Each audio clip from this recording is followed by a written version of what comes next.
Bonjour, je suis ravi de vous retrouver pour un nouveau numéro de Lex Inside, l'émission qui donne du sens à l'actualité juridique.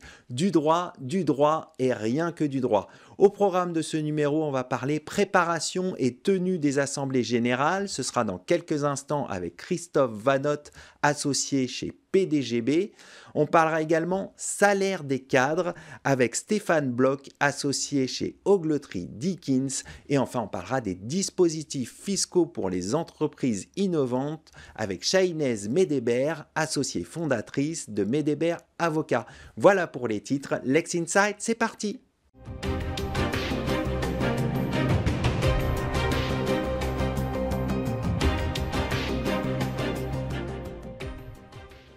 On va parler préparation et tenue des assemblées générales avec mon invité Christophe Vanotte, associé chez PDGB. Christophe, bonjour. Bonjour Arnaud. Les assemblées générales constituent des moments clés de la vie des entreprises. Nous allons voir ensemble les règles à respecter pour la préparation et la tenue des assemblées générales. Pour commencer, quel est le calendrier de clôture des comptes annuels ? Alors en matière de compte annuel, d'approbation, évidemment, il y a un point d'étape annuel à tenir avec les actionnaires d'une société. Et le délai qu'il faut avoir en tête, c'est un délai de 6 mois. Donc il y a la clôture, pour une clôture qui se fait en date du 31 décembre, l'assemblée, donc l'approbation des comptes, elle doit se tenir au plus tard le 30 juin. Alors il peut y avoir certaines dérogations, notamment à l'égard des établissements financiers, puisque pour eux c'est un délai de 5 mois, mais voilà, il faut avoir ce délai de 6 mois en tête pour l'organisation donc de l'approbation des comptes. Il s'agit de l'approbation, c'est-à-dire que c'est l'Assemblée générale qui doit se tenir dans le délai de 6 mois. Cela signifie qu'en amont, en fait, il faut tout préparer et pour être en mesure de tenir cette réunion au plus tard à l'issue de ce délai de 6 mois. Donc s'il y a des problèmes parfois, il peut y avoir des sujets de quorum, puisque une Assemblée générale doit, en première convocation en tout cas, réunir un quorum minimum. S'il n'est pas atteint, ça veut dire qu'il y a une deuxième réunion qui doit s'organiser, et cette seconde réunion doit s'organiser dans ce délai de 6 mois. Donc on voit bien qu'en fait, en amont, il faut tout préparer pour être en mesure de faire approuver les comptes au plus tard dans le délai de 6 mois. Bon, maintenant on a le calendrier en tête. Quels sont les enjeux pour les sociétés ? Alors, les enjeux, c'est au-delà de l'approbation des comptes. C'est un rendez-vous annuel. C'est l'occasion d'avoir un échange avec ses actionnaires.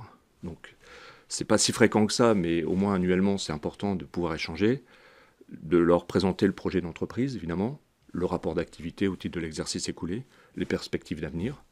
Et puis, s'il y a des sujets où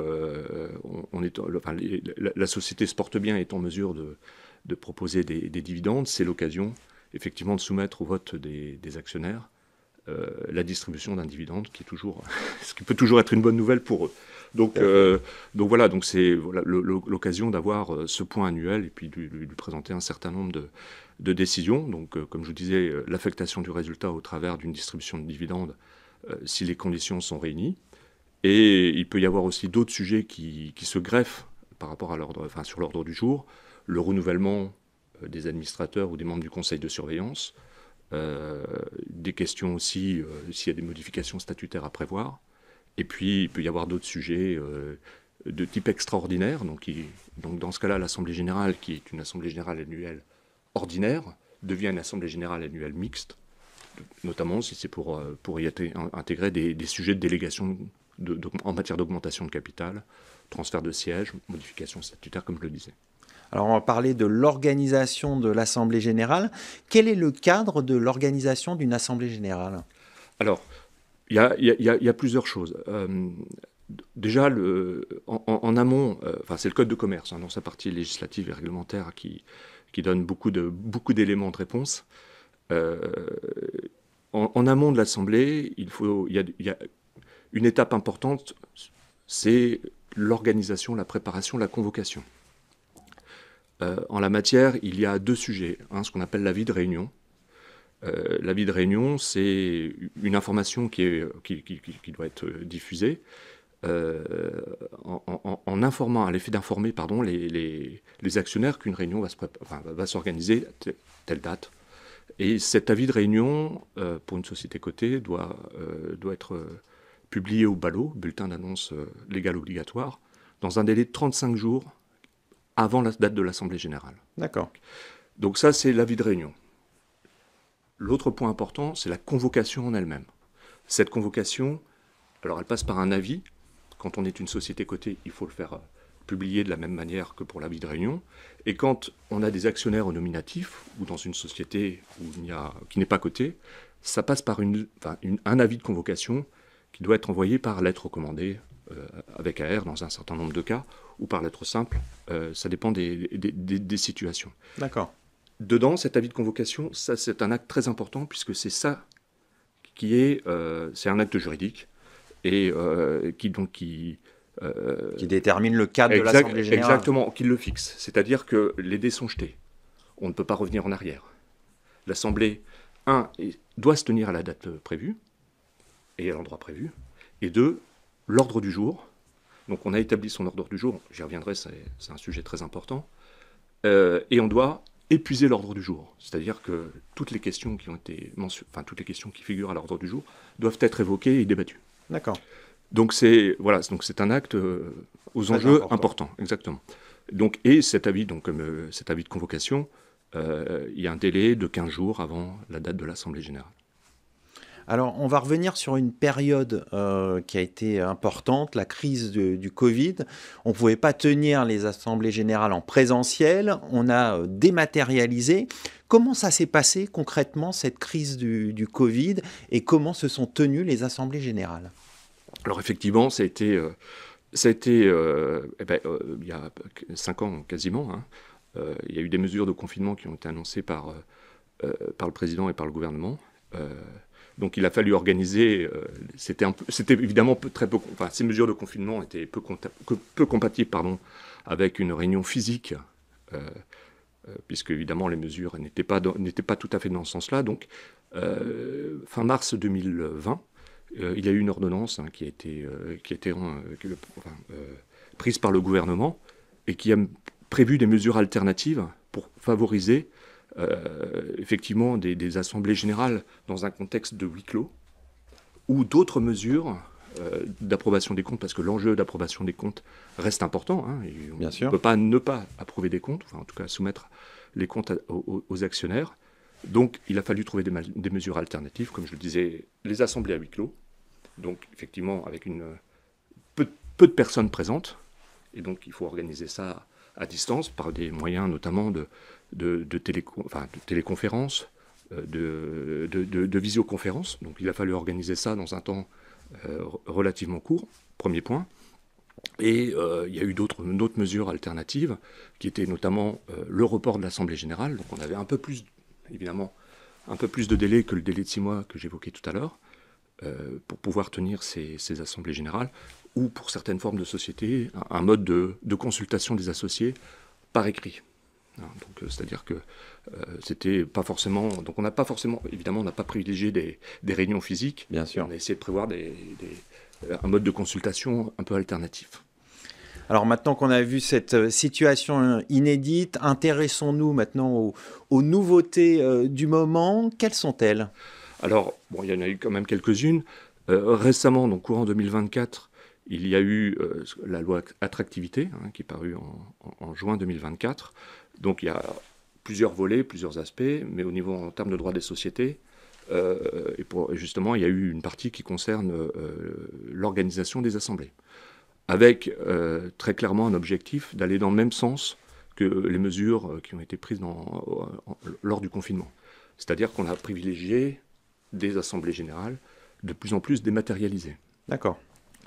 Donc ça, c'est la tendance qui résulte de la loi attractivité en matière de droit des sociétés. Et rapidement, les autres nouveautés? Il y a eu les autres nouveautés, c'était sur d'autres domaines du droit des affaires. Donc, voilà, mais principalement, en tout cas en termes de droit des sociétés sur l'organisation des assemblées, c'était sous cette forme-là. Voilà, donc on privilégie, si vous voulez, un mode d'AG dématérialisé. Merci Christophe Vanotte. Je rappelle que vous êtes associé au sein du cabinet PDGB. Merci à vous. Tout de suite, l'émission continue. On va parler salaire des cadres.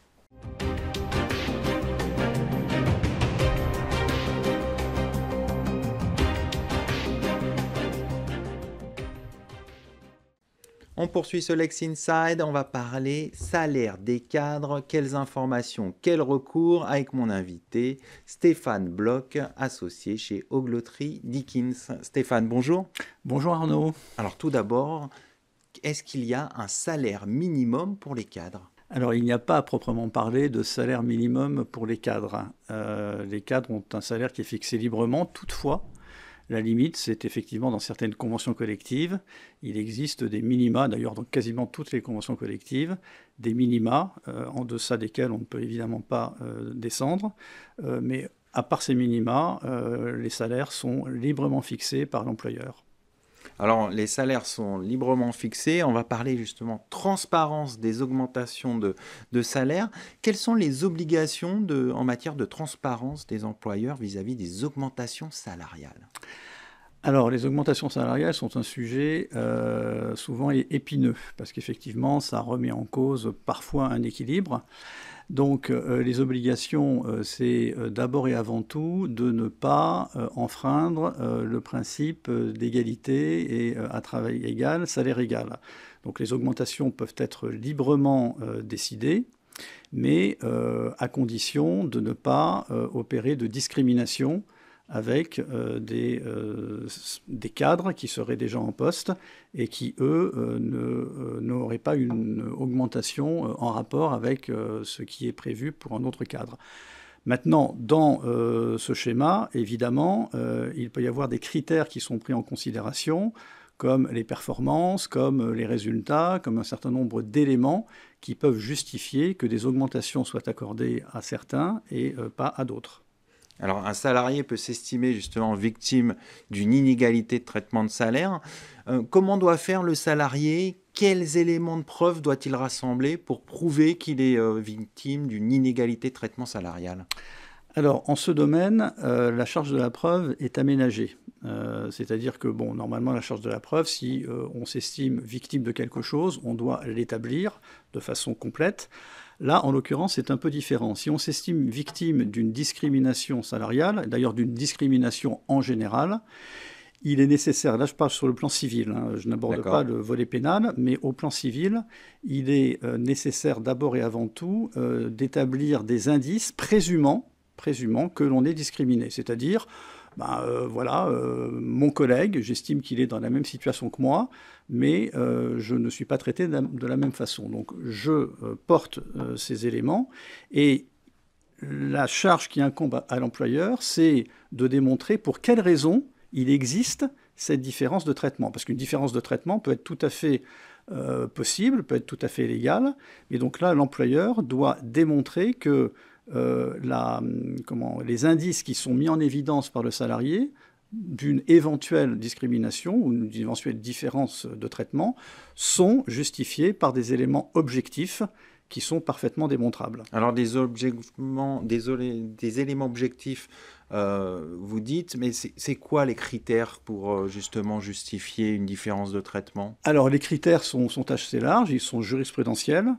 Les critères pour démontrer que la différence de traitement est possible, ce sont par exemple les diplômes, à condition que les diplômes puissent servir dans le cadre de l'exécution des missions, parce que si vous avez un diplôme extrêmement pointu dans un domaine qui n'a strictement rien à voir avec votre activité professionnelle, ça ne servira à rien. Ça peut être aussi les qualités professionnelles, à condition qu'on les objectivise. Ça peut être, dans certaines circonstances, l'ancienneté. Ça peut être d'autres éléments, mais qui doivent, en tout état de cause, reposer sur des éléments qui ne prennent pas en considération des liens particuliers qu'on a avec le salarié. Il faut que ça soit objectif et démontrable. Alors parfois, ça peut aller jusqu'au contentieux, quand il y a des augmentations salariales et qu'on n'entend pas, quelque chose de positif de la part de sa direction, on va au contentieux. En cas de litige, comment ça se passe sur les augmentations salariales ? Quelles sont les voies de recours possibles ? Alors en fait, si on ne bénéficie pas d'une augmentation et qu'on va au contentieux, les choses risquent de mal se passer. Donc il faut évidemment essayer d'éviter le contentieux et donc de la démontrer, conciliation voilà, de d'abord. démontrer la conciliation, éventuellement de faire appel aux instances représentatives du personnel. Voilà, pour essayer de trouver une solution. Maintenant, le contentieux est réservé à des cas qui sont graves, dès lors que la discrimination est avérée. Et là, je crois qu'il faut distinguer deux types de contentieux. Si on est vraiment en matière de discrimination, les contentieux d'ordre civil et le contentieux pénal, parce que c'est un délit pénal de discriminer. Alors, le contentieux civil, c'est devant le Conseil de prud'homme. Si on s'estime maltraité, on peut demander des rappels de salaire devant le Conseil de prud'homme. Et puis, si on s'estime victime d'une discrimination, on peut également demander des dommages-intérêts. Et puis après, si vraiment les choses se sont très mal passées, il y a un volet pénal qui peut d'ailleurs être déclenché par l'inspection du travail si vous avez une entreprise qui de façon systémique discrimine. Et là, une action pénale est engagée, soit à l'initiative du salarié, soit à l'initiative du parquet. Et les sanctions peuvent être lourdes, puisque de mémoire, c'est 3 ans d'emprisonnement maximum et 45 000 € d'amende. Oui, donc c'est important. Donc c'est important, mais de façon générale, il vaut mieux éviter le contentieux et s'en remettre à des modes de résolution plus sereines du conflit. Et en matière de prescription de ces actions, c'est quoi les délais? Alors la prescription en matière de droit du travail, c'est un beau sujet. Pour essayer de simplifier, si par exemple vous demandez simplement un rappel de salaire, voilà, vous estimez avoir été l'objet d'une inégalité de traitement, vous demandez un rappel de salaire, c'est 3 ans. Bon. D'accord. Maintenant, si vous estimez être victime d'une discrimination, qui peut d'ailleurs, si vous avez été licencié, entraîner la nullité de votre licenciement, là, le délai est plus long. C'est un délai de 5 ans. Donc, alors il y a même d'autres délais. Il y a le délai d'1 an pour contester l'exécution du contrat, enfin pour contester la rupture du contrat, le délai de 2 ans. Donc, les prescriptions en matière de droit du travail sont complexe à manier avec beaucoup de précautions. Voilà. Alors, peut-être pour présenter quelques bonnes pratiques en la matière aux téléspectateurs qui nous regardent, des cadres qui se poseraient certaines questions, quelles sont les bonnes pratiques à avoir en tête? Évidemment, éviter le contentieux, vous l'avez rappelé, mais est-ce qu'il y a d'autres bonnes pratiques? Alors, dans le cadre d'une demande d'augmentation, par exemple, dans le cadre d'une demande d'augmentation salariale, je crois qu'il faut bien connaître son entreprise, il faut bien connaître les managers, il faut rester raisonnable. Il faut être en capacité d'étayer sa demande, puisque là, on parle vraiment d'augmentations qui ne sont pas des augmentations automatiques, mais qui sont des augmentations soit en cours d'exercice, soit parce qu'on a réalisé une performance particulière. Il faut préparer, il faut déterminer des critères qui sont objectifs.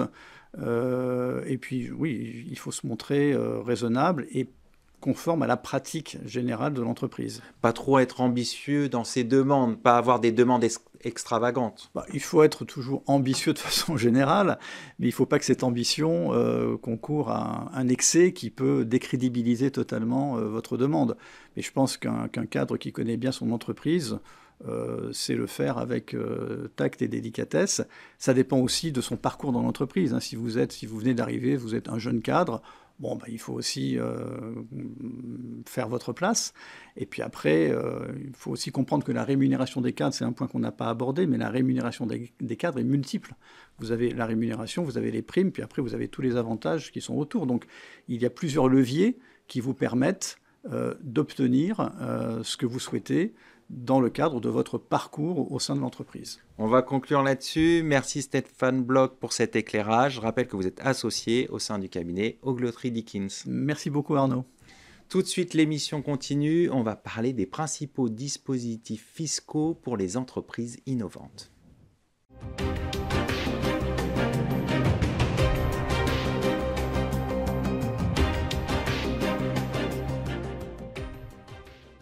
Quels sont les principaux dispositifs fiscaux pour les entreprises innovantes? On en parle tout de suite avec mon invité, Chahinez Medebert, avocate fondatrice de Medebert Avocats. Chahinez, bonjour. Bonjour Arnaud. Alors, on va rentrer tout de suite dans le vif du sujet. Pouvez-vous nous présenter les principaux dispositifs fiscaux pour les entreprises innovantes? Oui, bien sûr. Alors en France, on a la chance d'avoir, je dirais, un cadre institutionnel qui porte l'innovation et la recherche et développement. L'objectif est quand même que la France reste dans la course de l'innovation. On a divers dispositifs qui vont répondre à à deux besoins principaux. Le premier d'entre eux, pour ces entreprises innovantes, c'est de faire des économies, parce que vous le savez, chaque euro dépensé idéalement est mis au service des projets de la R&D et de l'innovation. Et donc, nous avons quelques dispositifs comme le crédit d'impôt recherche, qui est le plus ancien, qui date de 1983, le crédit d'impôt innovation, qui est venu le complété en 2013. Et puis, on a le fameux statut de jeune entreprise innovante que j'appellerai JEI, qui a été aussi complété l'année dernière et étoffé. Et ces trois régimes permettent aux entreprises de faire des économies et de réduire très concrètement leurs coûts de recherche et d'innovation. Et à côté de ça, on a d'autres dispositifs qui répondent à un autre besoin, principalement celui d'attirer des capitaux et d'avoir des investisseurs qui apportent du cash, puisque les entreprises innovantes, ce n'est pas un secret, ce sont des entreprises qui brûlent du cash, qui en utilisent énormément, qui ont des besoins importants. Et donc, un des dispositifs, c'est de permettre aux investisseurs de bénéficier de réductions d'impôts quand ils investissent dans certaines entreprises, notamment des PME innovantes.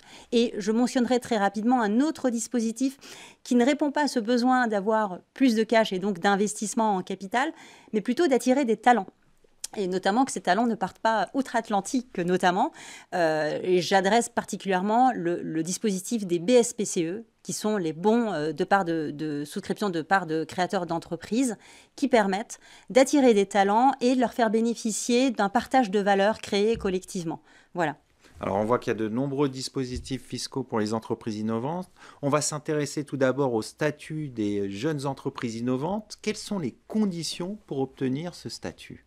Alors, pour être JEI, alors ce qu'il faut noter, c'est qu'il n'y a pas de formalisme préalable. Il n'y a pas besoin d'un enregistrement préalable. En revanche, il y a des conditions de fonds qu'il faut remplir. Comme son nom l'indique, pour être jeune entreprise innovante, il faut être jeune. Et la jeunesse de ces entreprises est fixée à 8 ans. Donc, il faut aussi avoir une activité qui est nouvelle. Par nouvelle, j'entends une activité qui n'a pas été acquise ou issue d'une fusion, d'une restructuration. C'est une création d'activités et d'entreprises from scratch, vraiment ex nihilo. Il faut aussi, bien sûr, être assujetti à l'impôt sur les sociétés. Il faut aussi faire de la recherche et donc avoir des dépenses de recherche qui représentent une part significative dans la structure des coûts de l'entreprise qui a été fixée à 20%. Et puis, il faut aussi être indépendante, c'est-à-dire qu'on va s'intéresser à la détention capitalistique de ces entreprises. Il ne faut pas qu'elles soient détenues à plus de 50% par des entreprises notamment. Alors, on va s'intéresser aux changements introduits par le projet de loi de finances 2025.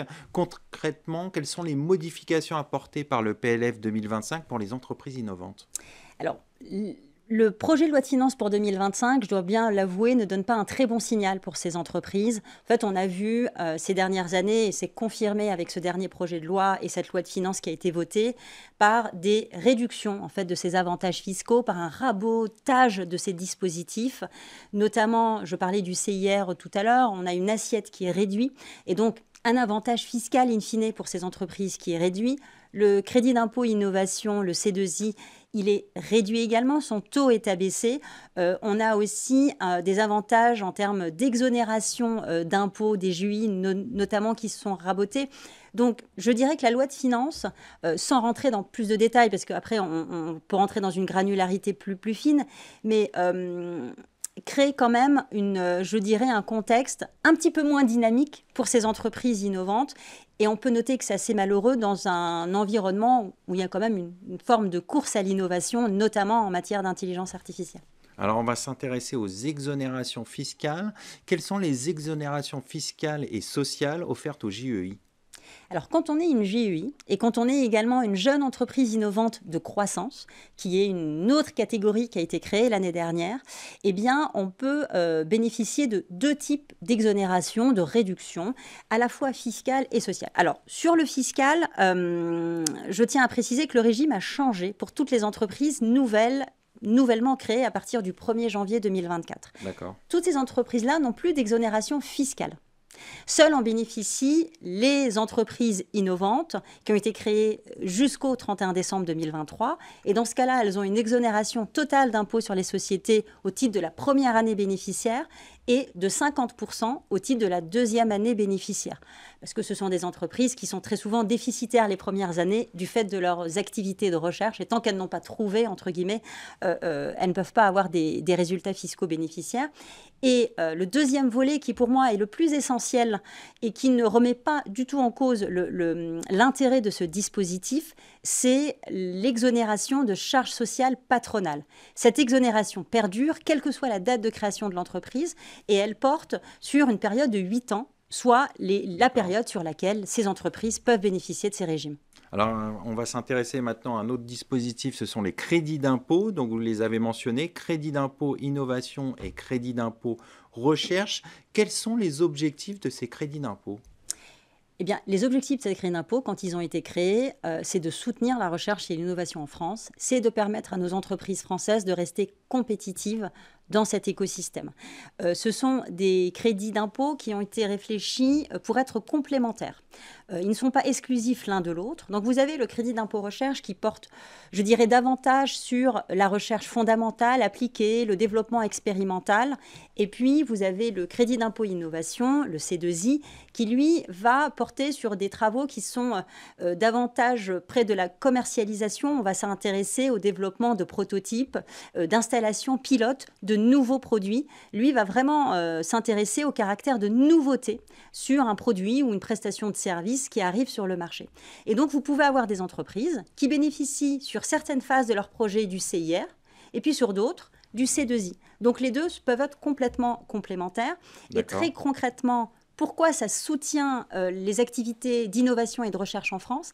C'est parce que ça revient pour l'État à rembourser à ces entreprises un certain pourcentage de leurs coûts de recherche. Et donc ça, c'est une aide qui est fondamentale. L'État met la main à la poche pour rembourser 30% des efforts de recherche concernant le CIR et 20% pour le C2I. Donc c'est quand même des crédits d'impôt importants. Ce sont des crédits d'impôt qui sont extrêmement importants, qui nécessitent quand même d'avoir un accompagnement, je dirais, dès le départ, puisque ce sont des crédits d'impôt qui demandent un effort financier à l'État. Et comment on peut en bénéficier ?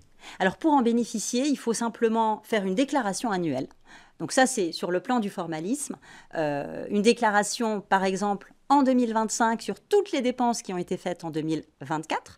Et puis, il faut aussi tenir à côté de cette déclaration ce qu'on appelle un dossier technique, où on va expliquer, en respectant, je dirais, le formalisme exigé par l'administration et les textes, eh bien, pourquoi les projets, les opérations sont éligibles techniquement au dispositif de CIR et de C2I, et puis communiquer également les éléments de calcul, à la fois l'assiette, qui sert de calcul au CIR avec différentes dépenses, les dépenses de personnel, les dépenses de fonctionnement, les dépenses de défense de brevets par exemple, et un taux qui est appliqué. Donc je le disais tout à l'heure, 30% de ces dépenses donnent droit au crédit d'impôt recherche et 20% donnent droit au C2I.